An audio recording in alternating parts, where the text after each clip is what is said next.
Maine lawmakers discussing a proposal today to prevent people sentenced to mental health facilities from staying in jails for extended periods. This would apply when someone is charged with a crime but deemed incompetent to stand trial and presents a likelihood of serious harm.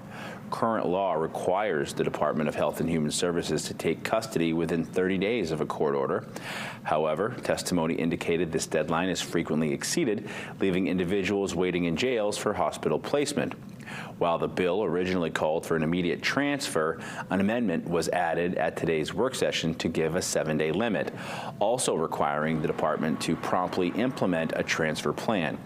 The Maine Sheriff's Association spoke in favor, arguing it's inappropriate for people to remain in jails simply to access mental health services. DHHS raised concerns about the proposal and the amendment, citing potential stress on hospital capacity.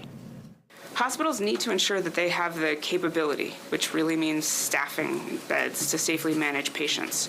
They need to balance acuity and their ability to maintain safe work environments, which could be compromised under this bill just because of the timeline of things. Parents call and cry to me because they want us to hold their loved one in jail because it's the only path to treatment.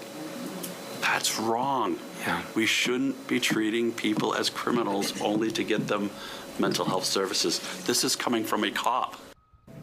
The amendment also calls for the creation of a commission to study individuals sentenced to mental health facilities.